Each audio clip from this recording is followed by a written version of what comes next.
आदरणीय बंधुओं, माताओं व मेरी प्यारी बहनों, राधे राधे। आप सभी का हमारे YouTube चैनल जीवन की धारा पर बहुत बहुत स्वागत है। बंधुओं, आज हम इस वीडियो में बृहस्पतिवार के दिन सुनी जाने वाली भगवान विष्णु की कथा कहानी सुनेंगे, जिसे सुनने सुनाने से भगवान श्री हरि की कृपा से घर की सुख समृद्धि में वृद्धि होती है, अन्न धन में बरकत होती है, वे संतान सुख बढ़ता है। कथा कहानी सुनने के बाद यदि आप हमारे चैनल पर नए हैं तो कृपया हमारे चैनल को सब्सक्राइब करें, बेल आइकन को प्रेस करें ताकि हमारी वीडियो की नोटिफिकेशन सबसे पहले आप तक पहुंचे। वीडियो को शेयर व लाइक भी जरूर करें। कथा कहानी के अनुसार एक नगर में एक ब्राह्मण और ब्राह्मणी रहते थे।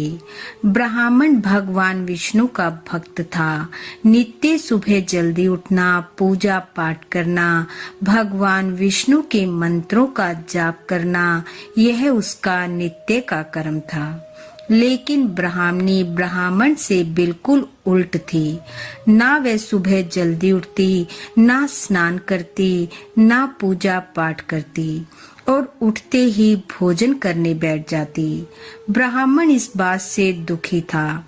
वह ब्राह्मणी को बहुत समझाता, लेकिन ब्राह्मणी पर उसकी बात का कोई प्रभाव न पड़ता। एक समय भगवान विष्णु की कृपा से ब्राह्मण के घर पुत्री का जन्म हुआ। कन्या ऐसी जैसे साक्षात लक्ष्मी का स्वरूप हो। धीरे धीरे कन्या बड़ी होने लगी। ब्राह्मण वैसे ही अपना नित्य नेम करता और ब्राह्मणी का भी वही स्वभाव रहा। थोड़ा बड़ा होने पर वह कन्या भी अपने पिता की भांति भगवान विष्णु का पूजन करने लगी। उठते ही स्नान ध्यान कर विष्णु सहस्त्र नाम का पाठ करती। जब वह पाठशाला में पढ़ने जाती तो अपने साथ जौ के दाने ले जाती और उन्हें मार्ग में डालती जाती। जब वह पाठशाला से लौटती तो वह दाने स्वर्ण के हो जाते। वह उन्हें इकट्ठा कर अपने घर ले आती। धीरे धीरे उस कन्या के प्रभाव से ब्राह्मण के घर सुख समृद्धि का वास हो गया। एक दिन वह सोने के जौ को फटक कर साफ कर रही थी।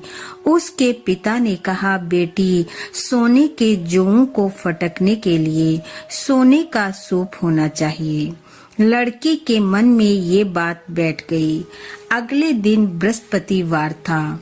लड़की उठी, स्नान ध्यान कर भगवान विष्णु का पाठ किया और भगवान श्री हरि से प्रार्थना की कि अगर मैंने आपकी पूजा सच्चे मन से की है तो मुझे सोने का सूप दे दो। पाठशाला से वापस आते हुए उसे सोने का सूप मिला, जिसे वह घर ले आई। एक दिन वह फिर से सोने के सूप में सोने के जौ फटक रही थी। उसी समय नगर के राजा का पुत्र वहां से होकर गुजरा। उस लड़की के कार्य और रूप को देखकर उस पर मोहित हो गया और घर आकर अन्न जल का त्याग कर पड़ा रहा।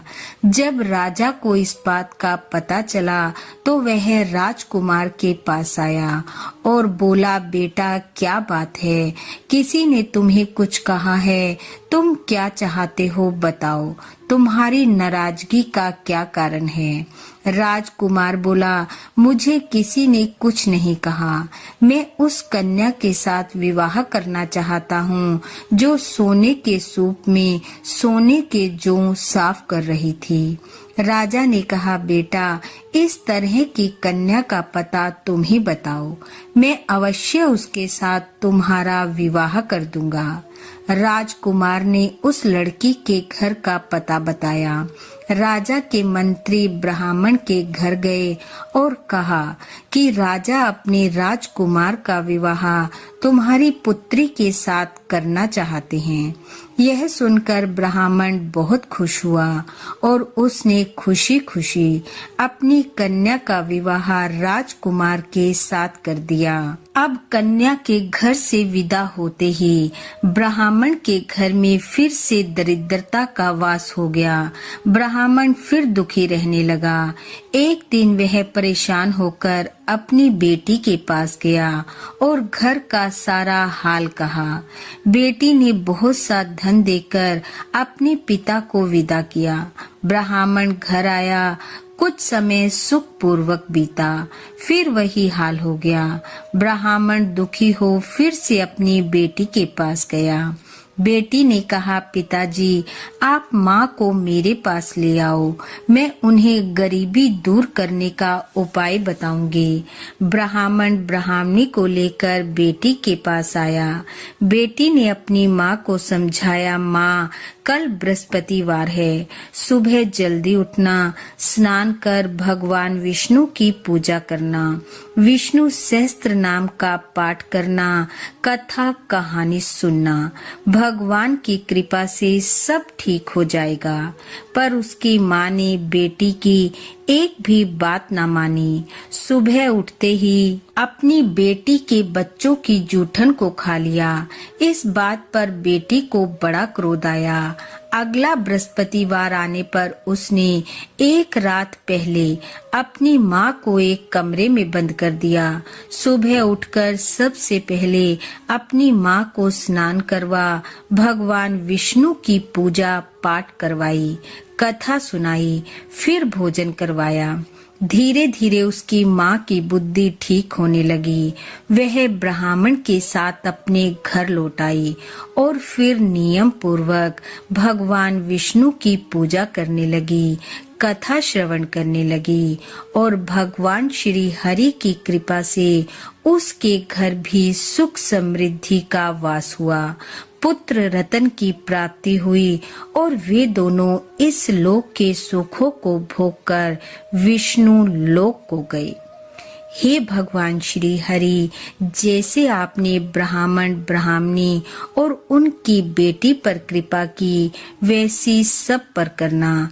इस कथा कहानी को सुनने वाले सुनाने वाले सब पर अपनी कृपा बरसाना, सबके घर सुख समृद्धि के भंडार भरना, संतान सुख देना।